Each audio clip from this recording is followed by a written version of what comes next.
नमस्कार दोस्तों, स्वागत है आपका अपने चैनल पर। इस वक्त की बड़ी खबर के साथ एक बार फिर से आपके सामने मौजूद है, जहां पर देश दुनिया की ताजा बड़ी अपडेट में चलेंगे। पहली और बड़ी खबर की तरफ, जिसमें राकेश टिकैत ने 150 करोड़ के घोटाले का बड़ा खुलासा किया है। बीजेपी की रामपुर से सांसद जयप्रदा को लेकर भी टिकैत ने किए हैं कुछ बड़े खुलासे और बताया है किस तरह से भ्रष्टाचार एमएसपी के नाम पर चल रहा है। इसी के साथ में दोस्तों, राकेश टिकैत आज लखनऊ आने वाले हैं और उससे पहले लखनऊ में धारा 144 लगाने की भी जानकारी सामने आ रही है। दोस्तों, इसी के साथ में आपको बताएंगे किसानों की संसद में बन गया एमएसपी पर कानून। और इसी के साथ में दोस्तों, यूथ कांग्रेस की तरफ से संसद घेरने के लिए लगा बड़ा जमावड़ा, जिसके बाद 200 से ज्यादा कांग्रेस पार्टी के कार्यकर्ताओं को हिरासत में लिया गया है। इसी के साथ में आपको बताएंगे उत्तर प्रदेश के अंदर अखिलेश यादव ने भी चुनावी अभियान को तेज कर दिया है। साथ ही साथ दोस्तों, ओलंपिक में महिलाओं की हॉकी में आज तक का सबसे अच्छा प्रदर्शन करने के बावजूद टीम की खिलाड़ी वंदना कटारिया को लेकर जाति सूचक शब्दों का इस्तेमाल किया गया है और उनके घर के बाहर प्रदर्शन की जानकारी सामने आ रही है। दोस्तों, इसकी अपडेट आप तक पहुंचाएंगे। इसी के साथ में चलेंगे भारतीय जनता पार्टी के उत्तर प्रदेश से जुड़ी हुई एक और बड़ी खबर की तरफ, एक एक करके चलेंगे। सभी महत्वपूर्ण खबर की तरफ सारी बड़ी अपडेट आप तक पहुंचाएंगे। लेकिन उससे पहले, अगर आप भी देश के अंदर दोस्तों चल रहे भारत के किसानों के आंदोलन का समर्थन करते हैं और एमएसपी पर जो बड़ा खुलासा हुआ है भ्रष्टाचार का,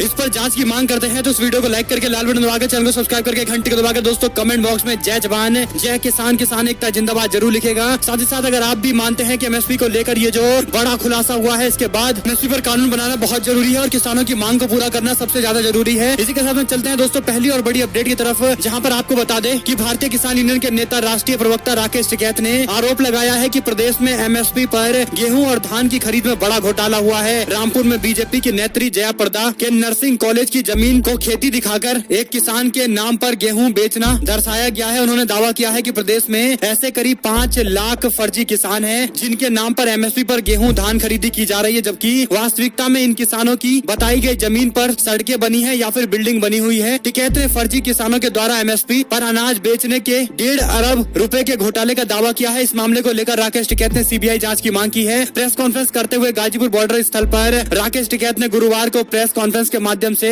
जुड़े हुए कई सारे दस्तावेज दिखाए। राकेश टिकैत ने कहा कि 23 फसलों पर न्यूनतम समर्थन मूल्य की घोषणा की जाती है, लेकिन खरीद केवल 2 से 3 फसलों पर की जाती है। देश के 8% किसानों को एमएसपी का लाभ नहीं मिल रहा है, बल्कि इसमें भी बड़ा घोटाला है। इसी के साथ में राकेश टिकैत की तरफ से पूरी जानकारी विस्तृत रूप से दी गई है। इसी के साथ में चलते हैं दोस्तों एक और बड़ी अपडेट की तरफ, जहाँ पर टिकैत टिकरी बॉर्डर पर पहुंचे, जिसमें उन्होंने एक बार फिर से बीजेपी को ललकारते हुए कह दिया कि वो उत्तर प्रदेश आ रहे हैं, यानी आज उत्तर प्रदेश जाने वाले हैं। राकेश टिकैत और भारतीय जनता पार्टी के नेताओं के द्वारा जो बयान दिया है, उसके बाद टिकैत की ये पहली यात्रा है। भारतीय किसान यूनियन के राष्ट्रीय प्रवक्ता राकेश टिकैत ने उत्तर प्रदेश मिशन को लेकर टिकरी बॉर्डर से हुंकार भर दी। राकेश टिकैत ने मिशन उत्तर प्रदेश को लेकर संयुक्त किसान मोर्चा अगले महीने से पूरी तैयारी के साथ मैदान में उतरेगा। टिकैत ने कहा कि उनके लखनऊ जाने को लेकर कि वो 6 तारीख को लखनऊ जाएंगे, किसी ने हमें छेड़ा तो फिर हमारे लोग भी तैयार बैठे हुए हैं, चिंता करने की कोई जरूरत नहीं है, अब आर पार का होगा। टिकैत ने टिकरी बॉर्डर पर सभा खत्म होने के बाद मीडिया में ये जानकारी दी है। इसी के साथ में आपको बताते चले दोस्तों कि राकेश टिकैत बोले, कहा पहले कावड़ यात्रा हरिद्वार से शुरू होती थी, अब गांव में गंगा जल लेकर लोग आते हैं। किसानों के प्रदर्शन स्थल पर अब कावड़ यात्रा गांव से चलती है और बॉर्डर पर जहां किसान बैठे हैं वहां पर मिट्टी व जल लेकर आया जाता है। पवित्र गांव का जल और मिट्टी लाकर किसान अपने आंदोलन को और ज्यादा मजबूत करते दिखाई दे रहे हैं। इसी के साथ में आपको बता दें, टिकैत ने आरोप लगाया है कि सत्तारूढ़ भारतीय जनता पार्टी के लोग किसानों के साथ जानबूझकर छेड़खानी कर रहे हैं। जो हमारा उत्तर प्रदेश का मिशन है वो लखनऊ से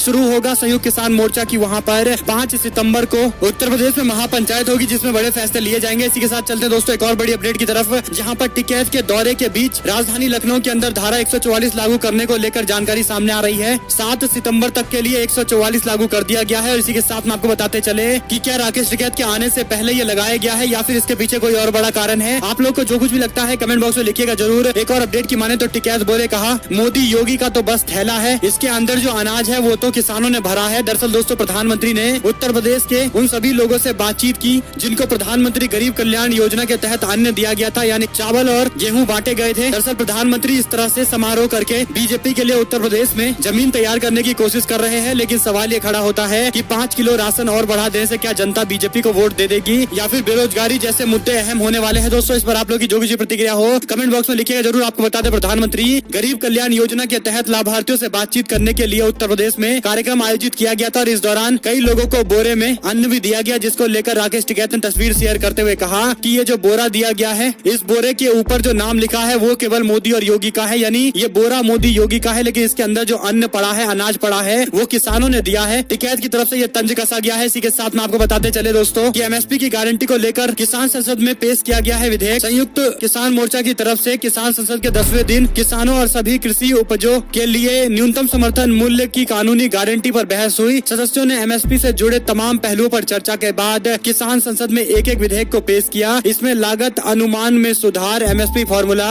C2 लागत से कम 50% के ऊपर और 50% खरीद की गारंटी, बाजार में सरकार के हस्तक्षेप को सुनिश्चित करने सहित किसानों को एमएसपी के भुगतान की सुनिश्चित करने के लिए प्रणाली की अनिवार्यता को शामिल किया गया। बहस के दौरान किसान प्रतिनिधियों ने इस विधेयक को समर्थन करते हुए स्वामीनाथन आयोग की सिफारिशों पर प्रकाश डाला। कृषि भूमि को संरक्षण करने के लिए और फसल बीमा को प्रभावी बनाने के लिए संभावित उपायों पर भी चर्चा की गई। किसानों ने मांग की कि किसानों के परिवारों के श्रम को सकुशल मजदूरी माना जाए। एमएसपी की गणना के वक्त मजदूरों के लिए तय दरें लागू की जाए। वक्ताओं ने किसानों को लाभकारी या लागत मूल्य मुहैया कराने के मौजूदा प्रणाली को विफल करार दिया है। इसी के साथ में जमकर चर्चा हुई है। किसानों की संसद में एमएसपी के मामले को लेकर एक और अपडेट की माने दोस्तों तो किसान रोजगार और पेगासस के नाम पर चिढ़ती है सरकार। देश के युवा की आवाज कोई दबा नहीं सकता। राहुल गांधी की तरफ से यूथ कांग्रेस की तरफ से बुलाए गए संसद घेरो आंदोलन के दौरान ये बातें कही गई है। राष्ट्रीय राजधानी क्षेत्र दिल्ली के अंदर युवा कांग्रेस ने बड़ी तैयारी कर रखी थी और केंद्र की नरेंद्र मोदी सरकार की नीतियों के खिलाफ जबरदस्त प्रदर्शन करने के लिए और संसद घेराव करने के लिए कांग्रेस पार्टी के पूर्व अध्यक्ष राहुल गांधी ने मोदी सरकार पर तीखे हमले किए। राहुल गांधी ने कहा कि देश में कोरोना के समय अगर किसी ने लड़ाई लड़ी तो युवा कांग्रेस ने लड़ी, जिसने लोगों की मदद की। राहुल गांधी ने कहा कि आज देश के सामने सबसे बड़ा मुद्दा रोजगार का है, इससे बड़ा कोई मुद्दा आज सामने नहीं है। प्रधानमंत्री सब चीजों के बारे में बताएंगे मगर रोजगार के बारे में प्रधानमंत्री नरेंद्र मोदी के मुंह से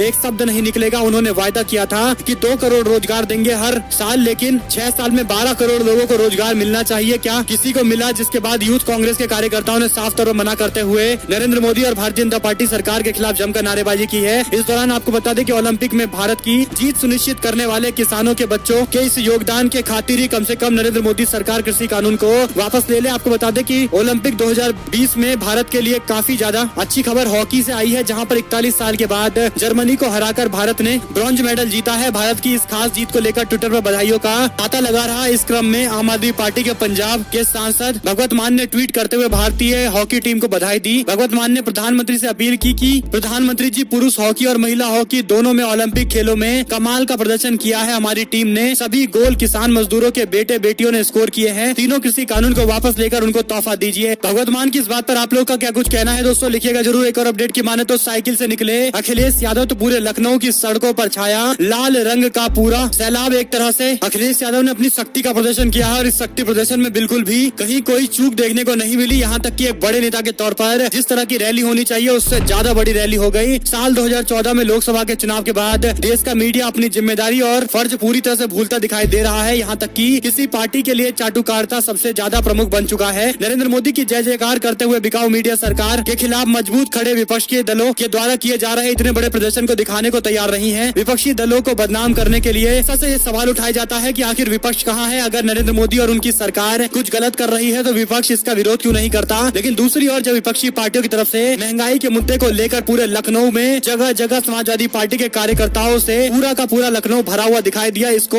एक भी टीवी चैनल की तरफ से लाइव दिखाया नहीं गया, जिसको लेकर कई सारे सवाल जरूर खड़े होते हैं। और उत्तर प्रदेश चुनाव से पहले समाजवादी पार्टी की साइकिल यात्रा जिस तरह से जोरदार तरीके से शुरू हुई है, इस पूरे मामले को लेकर पत्रकार रोहिणी सिंह ने भी मोदी सरकार के समर्थक और बिकाऊ मीडिया पर निशाना साधते हुए कहा कि नोएडा के मीडिया चैनल यहाँ पूछते रहते हैं कि विपक्ष कहाँ है, लेकिन अब जब विपक्ष सड़क पर उतर गया है तो शक्ति प्रदर्शन की तस्वीरें नहीं दिखाई जा रही है, उसे दिखाने से इनकार कर दिया जा रहा है। यानी आप समझ सकते हैं कि विपक्ष कहाँ है। ये सवाल विपक्ष को नीचा दिखाने के लिए जरूर पूछा जाता है और यही बड़ा कारण है दोस्तों कि आजकल जिस तरह से प्रोपेगेंडा चल रहे हैं उस पर अखिलेश यादव और समाजवादी पार्टी की ये रैली और ये बड़ा साइकिल यात्रा करारा तमाचा है। और एक और अपडेट की माने तो ओलंपिक में भारत की महिला हॉकी टीम ने सबसे बेहतरीन प्रदर्शन उनके पूरे हॉकी के इतिहास में किया है। और ऐसे में दोस्तों टोक्यो में चल रहे ओलंपिक में भारतीय खिलाड़ियों ने देश का नाम जमकर रोशन किया है। यहाँ तक कि ऑस्ट्रेलिया जैसी टीम को शिकस्त दी है। इसके बावजूद टोक्यो के ओलंपिक में भारतीय महिला हॉकी टीम के सेमीफाइनल में जीत के लिए देश भर की युवा टीम के साथ ही बावजूद इसके टीम को शिकस्त का सामना करना पड़ा, लेकिन टीम ने अच्छा प्रदर्शन किया था, काफी हद तक टक्कर दी थी। लेकिन इस पूरे मामले को लेकर एक बहुत ही शर्मसार करने वाली खबर सामने आ रही है। आपको बता दें कि जानकारी के मुताबिक वंदना कटारिया और उनके परिवार के बारे में जातिगत टिप्पणी करने वाले कुछ हड़दंगी उनके घर के बाहर हरिद्वार में रोशनाबाद स्थित घर के बाहर पटाखे फोड़ने लगे और इसी के साथ साथ वंदना कटारिया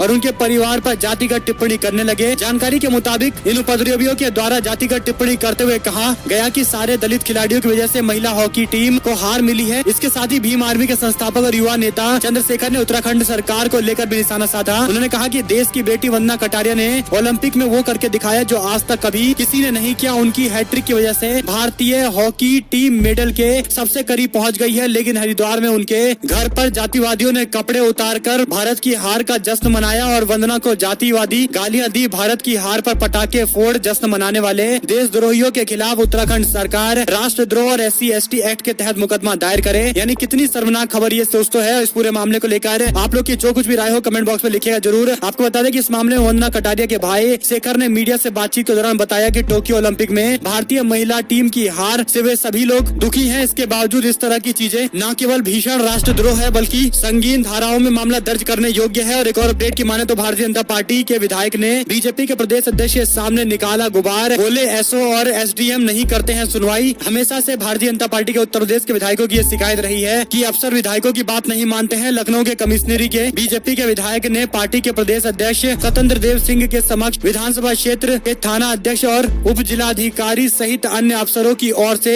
सुनवाई नहीं करने को लेकर जमकर गुस्सा निकाला। वह प्रदेश अध्यक्ष ने कार्यकर्ताओं की नाराजगी दूर करने के लिए उनके घर जाकर समन्वय और संवाद करने की सीख दी। बुधवार को सीतापुर रोड स्थित एक रिजॉर्ट में लखनऊ के कमिश्नरी के हरदोई, सीतापुर, लखीमपुर खीरी और लखनऊ से बीजेपी के विधायकों की बैठक आयोजित की गई थी। इस दौरान स्वतंत्र देव सिंह की अध्यक्षता में की गई बैठक के दौरान विधायक ने कहा कि सरकार की योजना का असर नीचे तक है। समाज के सभी वर्गों में भारतीय जनता पार्टी की स्वीकारता है, लेकिन अफसरों के द्वारा उनकी बातों को नहीं माना जाता है, उनके प्रस्तावों को स्वीकार नहीं किया जाता है। इससे पहले भी बीजेपी के विधायकों ने आरोप लगाया था कि अफसरशाही अपने चरम सीमा पर है, विधायकों की बात बिल्कुल भी सुनी नहीं जाती है। और एक और अपडेट की माने तो अखिलेश यादव ने साइकिल यात्रा निकालकर फूका बिगुल के साथ साथ 400 सीट का दावा कह दिया। उत्तर प्रदेश में 400 सीटें जीतने जा रहे हैं। और एक और अपडेट की माने तो डॉक्टर कफील के मामले को लेकर योगी सरकार को कोर्ट ने थमाया है नोटिस। दरअसल दोस्तों ये पूरा मामला है जहां पर उत्तर प्रदेश के गोरखपुर के BRD मेडिकल कॉलेज में 2017 में हुई ऑक्सीजन की कमी से कई लोगों की मौत, कई बच्चों की मौत हो गई थी। और इस पूरे मामले को लेकर निलंबित डॉक्टर कफील खान के मामले को लेकर इलाहाबाद हाई कोर्ट ने यूपी सरकार को नोटिस जारी कर जवाब मांगा है। हाई कोर्ट ने डॉक्टर कफील खान को 4 साल से निलंबित रखने का कारण पूछा है और यूपी सरकार को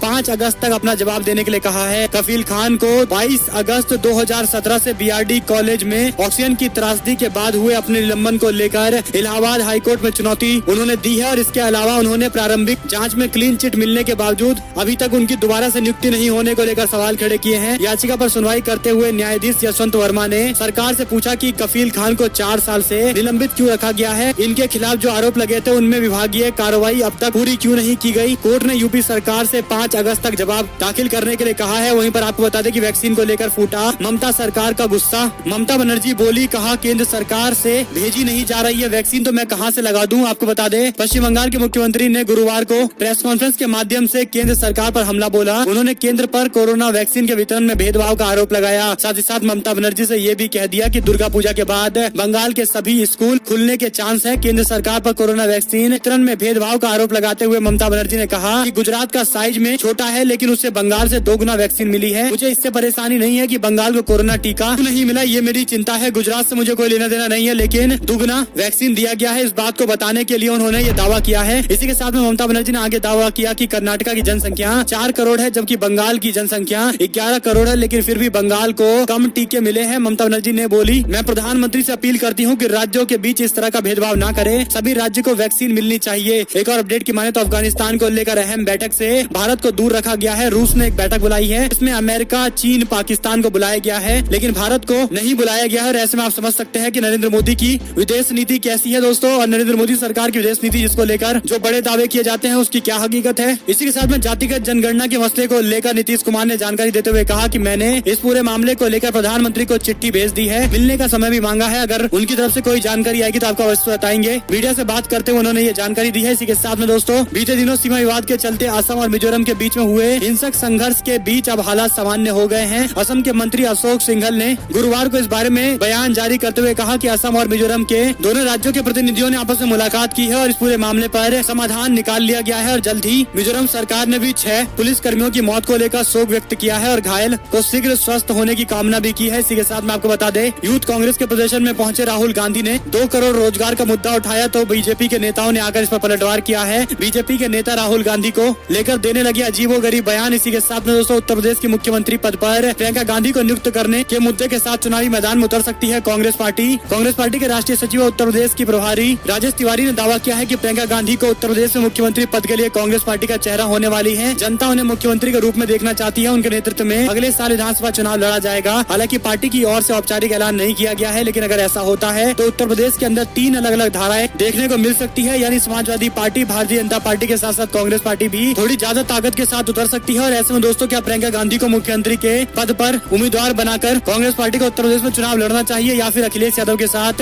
अलायंस करके चुनाव लड़ना चाहिए? एक और अपडेट की माने तो मध्य प्रदेश में बाढ़ ने खोली शिवराज सरकार की पोल। 3 दिन में बह गए करोड़ों रुपए की लागत से बनाए गए पुल। ग्वालियर चंबल के इलाके में बारिश का कहर लगातार बरप रहा है और इसी बीच बांधों के गेट खोलने से सिंधु और सीप नदी में भारी तबाही देखने को मिल रही है। आलम यह है कि 6 पुल अभी तक ढह चुके हैं। 4 निर्माण हो रहे पुलों में से लगभग सारे पुल बह चुके हैं। सरकार ने अब तक इस मामले की जाँच के लिए अब कमेटी बना दी है। वहीं पर पूर्व मुख्यमंत्री कमलनाथ ने पूरे मामले में उच्च स्तरीय जाँच की मांग की है और जवाबदेही तय करने के लिए कहा है। आपको बता दें, मंगलवार को सिंध नदी के तेज पानी में रत्नागढ़ पर मौजूद पुल भी टूट गया और ऐसे में सवाल ये खड़ा होता है कि आखिर कैसा पुल बनाया गया जो इतनी आसानी से बह गया। और एक और अपडेट की माने तो पेगासस जासूसी मामला, सुप्रीम कोर्ट ने कहा कि यदि मीडिया रिपोर्ट सही है तो मामला बहुत गंभीर है। पेगासस जासूसी मामले को लेकर सुप्रीम कोर्ट ने सुनवाई के बाद सभी याचिकाकर्ताओं को अपनी याचिका की कॉपी केंद्र सरकार को देने के लिए कहा है। सुप्रीम कोर्ट ने यह मामला उठाया गया, जिसके बाद इस मामले पर मंगलवार को एक बार फिर से सुनवाई होने वाली है। सरकार को याचिका की कॉपी भेजी जाएगी। वहीं पर राम मंदिर के चंदे को लेकर दिए रणदीप सुरजेवाला के बयान को लेकर मामला दर्ज हुआ है। दरअसल दोस्तों, राजस्थान के चारण समाज ने कांग्रेस पार्टी के नेता रणदीप सुरजेवाला के द्वारा राम मंदिर में चंदे को लेकर दिए बयान को लेकर जोधपुर के थाने में मामला दर्ज कराया है। चारण समुदाय ने कांग्रेस पार्टी के राष्ट्रीय प्रवक्ता श्री सुरजेवाला के खिलाफ मामला दर्ज कराया है। उनका आरोप है कि अयोध्या में भगवान राम मंदिर के निर्माण के लिए करोड़ों देशवासियों के हजारों करोड़ों का चंदा दिया गया था, लेकिन रावण के चरणों की निगाहें चंदे पर है। चारण समुदाय ने न्यायालय में इस मामले पर शिकायत करते हुए आरोप लगाया कि विशेष जाति समुदाय को अपमानित किया गया है। इसी के साथ में आपको बता दें कि आशीर्वाद यात्रा के लिए बीजेपी 17 अगस्त से उत्तराखंड में चुनावी अभियान शुरू करने वाली है। वहीं पर दोस्तों, उत्तर प्रदेश चुनाव में कांग्रेस पार्टी ने 70,000 से ज्यादा कार्यकर्ताओं को ट्रेंड करने का योजना बना रखा है। मास्टर ट्रेनर की जिम्मेदारी होगी कि युवाओं को जोड़ने के साथ साथ सरकार की कमियों को बताने के लिए बूथ स्तर पर कांग्रेस पार्टी को मजबूत करे। प्रियंका गांधी ने पूरे उत्तर प्रदेश में 70,000 मास्टर ट्रेनर बनाने का लक्ष्य बनाया है। वहीं पर एक और अपडेट की माने तो जनता दरबार में शिकायतों पर भड़के सीएम योगी बोले, अभी भी गोरखपुर में बचे हैं क्या भूमाफिया। यानी उत्तर प्रदेश के मुख्यमंत्री योगी आदित्यनाथ दावा करते हैं कि उन्होंने भूमाफिया को खत्म कर दिया है, लेकिन उनके अपने ही गृह जिले में एक ऐसी शिकायत सामने आई जिसके बाद मुख्यमंत्री ने कहा और अपने अफसरों से ही सवाल पूछ लिया कि क्या अभी भी भूमाफिया मौजूद है। और इस पूरे मामले को लेकर दोस्तों, एक चीज कहा जा सकता है कि योगी आदित्यनाथ के जो दावे हैं एक के बाद एक अपने आप ही उनके द्वारा ही काउंटर किए जा रहे हैं। और एक और अपडेट की माने तो सवाल राहुल गांधी से पूछे जा रहे हैं, इससे आपकी कायरता झलकती है। डिबेट शो में बिफरी अलका लांबा पैनलिस्ट को चूड़ी भेजने की बात कह दी। दिल्ली में हुए रेप के मामले को लेकर बीजेपी के नेता जिस तरह से रिस्पांस कर रहे हैं और इस पूरे मामले पर राजस्थान से जोड़कर कांग्रेस पार्टी पर दबाव बनाने की कोशिश कर रहे हैं और कांग्रेस पार्टी को कह रहे हैं कि राजनीति ना करे। लेकिन सवाल ये खड़ा होता है कि इस तरह से क्या किसी व्यक्ति को न्याय दिलाने के लिए और किसी अपराधी को सजा दिलवाने के लिए विपक्षी पार्टियां खड़ी नहीं होगी तो कौन खड़ा होगा। और एक और अपडेट की माने तो उपचुनाव में कांग्रेस पार्टी भी बीजेपी को उसके ही मुद्दों पर घेरने वाली है। भगवान राम को लेकर दिए गए बयान को लेकर कांग्रेस पार्टी से बड़ा मुद्दा बनाने वाली है। उपचुनाव के अंदर कांग्रेस पार्टी ने अपनी रणनीति तैयार कर ली है। दरअसल दोस्तों, राजस्थान में होने वाले उपचुनाव यानी बल्लभ नगर की सीट पर होने वाले उपचुनाव को लेकर कांग्रेस पार्टी भी भगवान राम को लेकर दिए गए बीजेपी के नेता प्रतिपक्ष के विवादित बयान को चुनावी मुद्दा बनाने वाले हैं। और इसी के साथ में उपचुनाव में और भी सारे मुद्दे होने वाले हैं, लेकिन सबसे बड़ी बात होगी कि जिस तरह से बीजेपी राम नाम जपने की बातें करती है और राम नाम पर वोट लेने की बात करती है, लेकिन दूसरी ओर भगवान राम को लेकर विवादित बयान देती है, ये मुद्दा भी उठाया जाएगा। इसको लेकर रणनीति बनाई गई है। इसी के साथ में आपको बता दें कि दिल्ली में नारेबाजी, छत्तीसगढ़ में गूंज, सिंहदेव के समर्थकों ने कांग्रेस पार्टी के मुख्यालय पर लगाए। छत्तीसगढ़ डोल रहा है, बाबा बाबा बोल रहा है कि नारे। संसद घेराव में पहुंचे 2000 से ज्यादा कार्यकर्ता। इसी के साथ में दोस्तों, गृह मंत्री अमित शाह से मुलाकात करने के लिए अकेले में पहुंचे शरद पवार। 16 दिन के बाद प्रधानमंत्री से मुलाकात करने के बाद गृह मंत्री से भी मिले हैं। वहीं पर हॉकी में हार के बाद जातिवादियों ने दलित बेटी को ठहराया जिम्मेदार, तो पत्रकार बोले कहा यही इनका असली चेहरा है और इनके खिलाफ कड़ी से कड़ी कार्रवाई होनी चाहिए। इसी के साथ में दोस्तों, ये सारी बड़ी अपडेट आती है जिसकी जानकारी हमने आप तक पहुंचाई है। अगर आपको एक भी खबर अच्छी लगी हो तो इस वीडियो को लाइक करिएगा, लाल बटन दबाइए, चैनल को सब्सक्राइब करिए, घंटी को दबाइए, हमारे साथ लगातार बने रहिए। साथ ही साथ कमेंट बॉक्स में लिख कर बताइए कि आप आगे आने वाले दिनों में किस तरह की खबरें चाहते हैं, ताकि सारी बड़ी जानकारी आप तक लगातार हम पहुंचाते रहे। आप लोग देख रहे थे आपका अपना चैनल जय हिंद, जय भारत, वंदे मातरम।